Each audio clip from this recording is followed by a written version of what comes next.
Hello guys, welcome to our channel. இன்னைக்கு நம்ம சேனல்ல எக் பால்ஸ் எப்படி செய்யலாம்னு பார்க்கலாம். இதுக்கு நான் 2 பெரிய வெங்காயம் எடுத்து ஸ்கின் ரிமூவ் பண்ணிட்டு பொடி பொடியா கட் பண்ணி எடுத்து வச்சிருக்கேங்க. 3 எக்கை வேக வச்சு ஸ்கின் ரிமூவ் பண்ணி எடுத்துக்கலாம். எடுத்து வச்சிட்டு நம்ம 4 பல் கார்லிக்கை பொடி பொடியா கட் பண்ணிக்கலாங்க.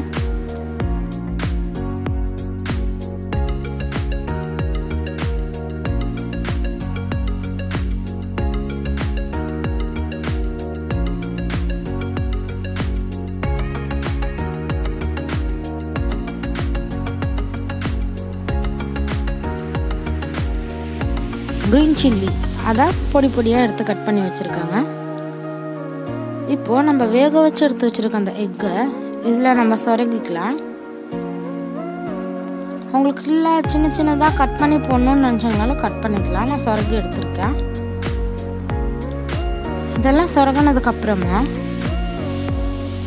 கட் பண்ணி வச்சுருக்க அந்த பெரிய வெங்காயத்தை இதில் நம்ம ஆட் பண்ணிக்கலாம். கட் பண்ணி வச்சுருக்க அந்த கார்லிக் அண்ட் கிரீன் சில்லியை இதில் ஆட் பண்ணிக்கலாம்.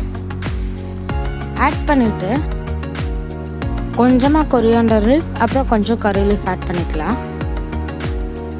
ஆட் பண்ணிவிட்டு கொஞ்சமாக மஞ்சள் தூள் அப்புறம் 1 spoon garam masala 1/4 spoon red chilli powder add பண்ணிக்கலாங்க.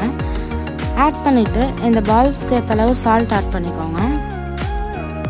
3 டேபிள் ஸ்பூன் கடலை மாவு ஆட் பண்ணியிருக்கேன். ஆட் பண்ணிவிட்டு கொஞ்சமாக வாட்டர் ஆட் பண்ணிக்கோங்க. ஆட் பண்ணிவிட்டு இதெல்லாம் நல்லா பிசைஞ்சு விட்ருங்க. இதெல்லாம் மிக்ஸ் ஆனதுக்கப்புறமா இதை ஒரு 1/2 அன் ஹவர் ஊற வச்சிடலாம்.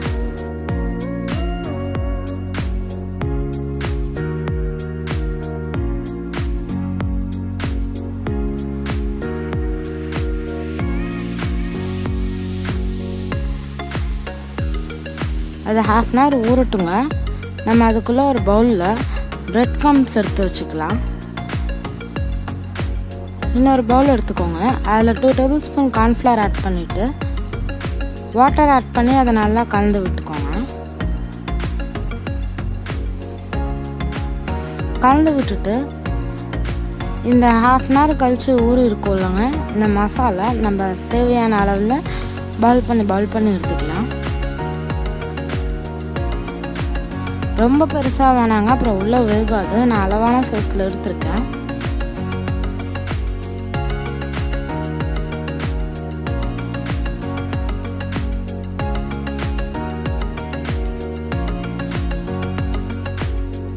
பாருங்க, நான் செஞ்சதில் எனக்கு 14 பால்ஸ் கிடச்சிருக்கு. இப்போ அந்த பால்ஸ் எல்லாம் கரைச்சி வச்சுருக்க இந்த கார்ன்ஃப்ளவரில் இது டிப் பண்ணி எடுத்துட்டு இந்த பிரெட் க்ரம்ஸில் பரட்டி எடுத்துக்கோங்க. எடுத்து இதை ஒரு பிளேட்டில் வச்சுருங்க. இதே மாதிரி அந்த 14 பால்ஸே பண்ணிவிட்டு நம்ம ஒரு பிளேட்டில் வச்சு 1/2 அன் ஹவர் ஃப்ரிட்ஜில் வச்சு எடுத்துக்கலாம். ஃப்ரிட்ஜில் வச்சாதான் இந்த ஈரமாக இருந்துச்சு இல்லைங்க, நம்ம டிப் பண்ணி எடுத்தனால அதெல்லாம் ட்ரை ஆகும். ஸோ நம்ம அதில் டிப் பண்ணி எடுத்துக்கலாம்.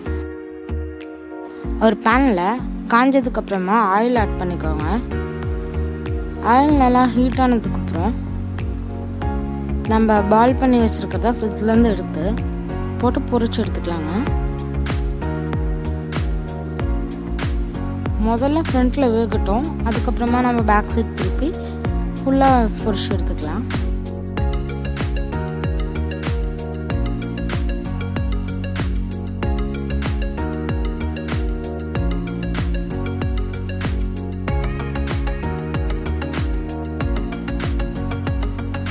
பாருங்கள், இது நல்லா வெந்துருச்சு, முறுமுறுன்னு ஆயிடுச்சு. இந்த ஸ்டேஜில் இது நம்ம எடுத்துடலாம். நம்மளோட சூப்பரான egg balls ready. Thanks for வாட்சிங். நம்ம சேனலை லைக் பண்ணுங்கள், ஷேர் பண்ணுங்கள். நம்ம சேனலை இது வரைக்கும் சப்ஸ்கிரைப் பண்ணாதவங்கள சப்ஸ்கிரைப் பண்ணிக்கோங்க.